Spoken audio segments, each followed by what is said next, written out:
Namaste Saraswate Devi Gauravani Prachaline Nirvishesha Shunyavadi Paschatya Desatarine Jaya Shri Krishna Chaitanya Prabhu Nityananda Shri Advaita Gadadhar Shivasadi Gaura Bhakta Vrinda Hare Krishna Krishna Krishna Hare Hare Hare Rama, Rama Rama, Hare Hare.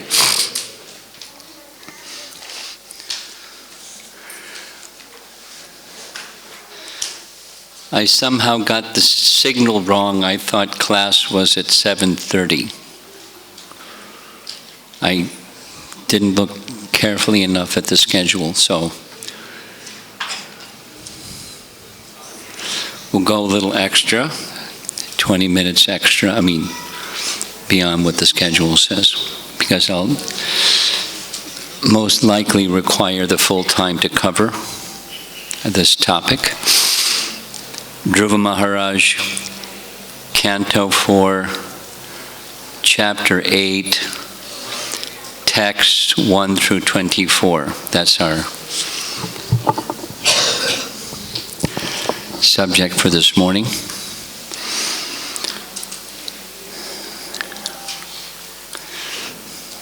As mentioned yesterday,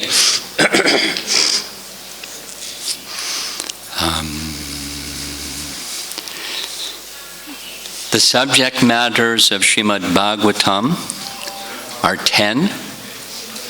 You'll find that list in two places. Canto 2, Chapter 10, the first two verses. Then again in Canto 12, the lists are slightly different, Sanskrit-wise, but they're essentially the same list. And this topic, the Dhruva Maharaj topic, falls under the category of Manvantara of the 10 topics, that's one. And Manvantara means the Manus and the lineages of kings following those Manus. And this is Manu number 1 of the 14 that cycle again and again. It's not only Swayambhuva Manu, we'll see that lineage chart again this morning because it's right in chapter 8.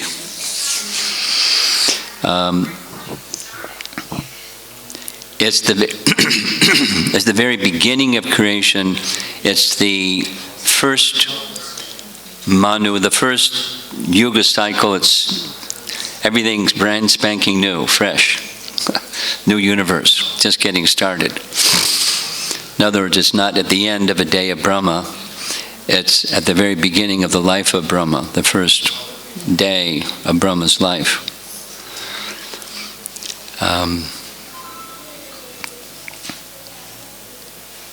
We heard yesterday some of the outstanding features of the story of Prahlad. We heard the benefits of hearing, 6 in number and some additional ones.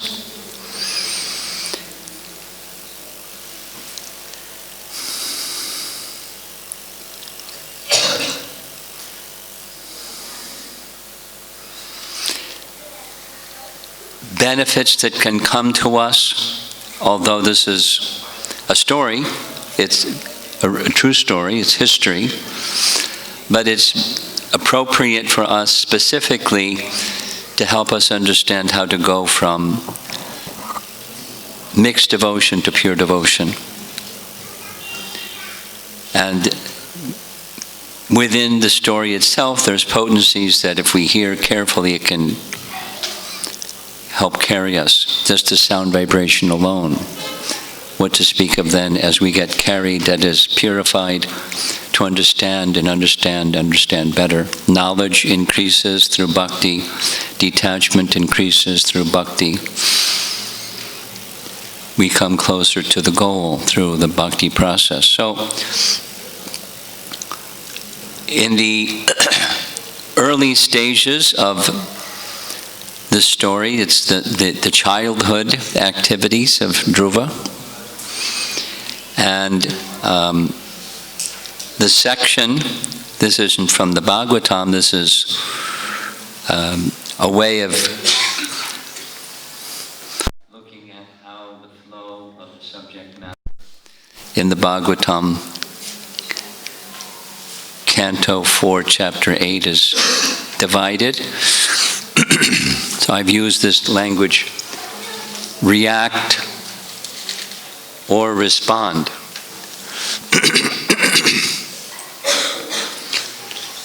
In the field of counseling, profession of counseling, this is a common language that's used by counselors.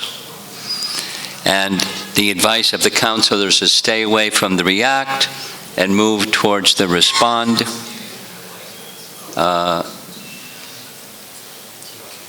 The atomic explosion up top, that's react. And then something that's far more peaceful is the respond at the bottom. So there's lessons embedded within the story that counselors today could draw from to help understand when somebody has a misfortune, because misfortune does come in this world, how to handle it, misfortune. Here's a yin-yang symbol, and that's very popular in the Far East. The same principle is found in Bhagavad Gita. The principle within Bhagavad Gita is duality as opposed to absolute. This is the realm of duality. In the realm of duality, there's opposites. There's heat and cold, there's pleasure, pain, there's honor, dishonor, winter and summer seasons, day and night, male, female, up and down. Whatever there's this, there's that.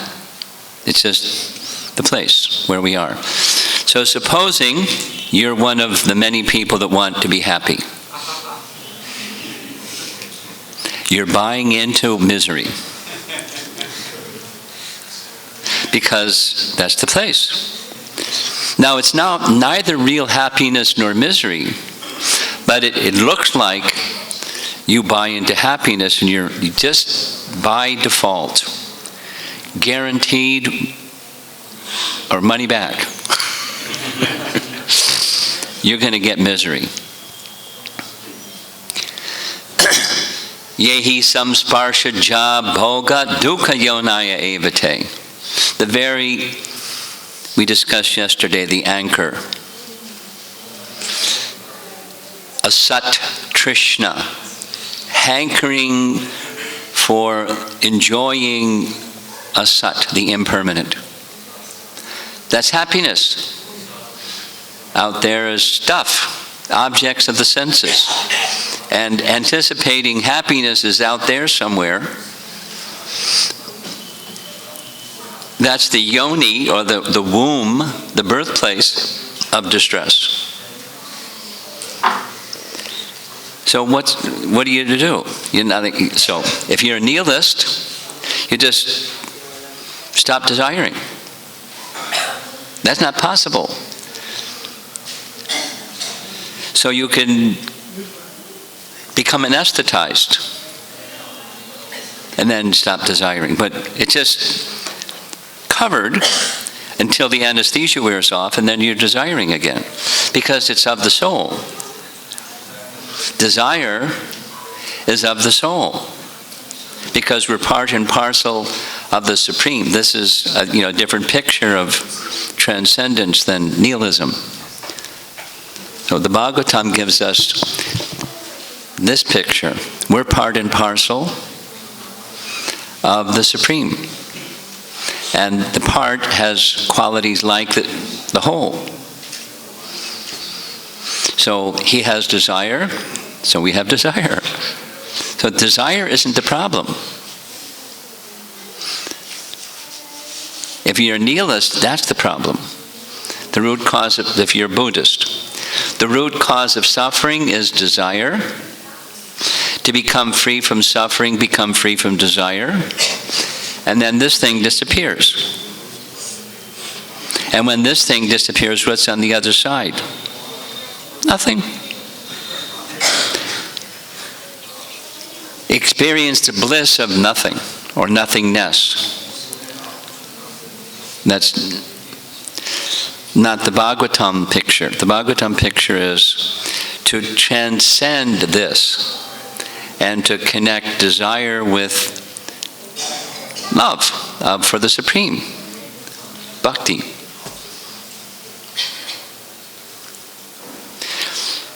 Those who react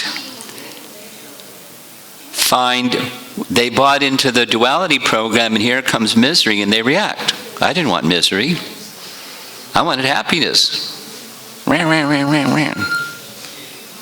And then, etc. So it's very important and very practical that we understand how to respond. And what does it look like? What's the difference between reacting and responding? So this section profiles both. There's 3 categories of react, 1 category of respond. And what are some of the elements in that varieties of reacting and the principles of responding? So it's a very practical lesson. And here's how the chapter begins. Verse 1. The context, going back to Canto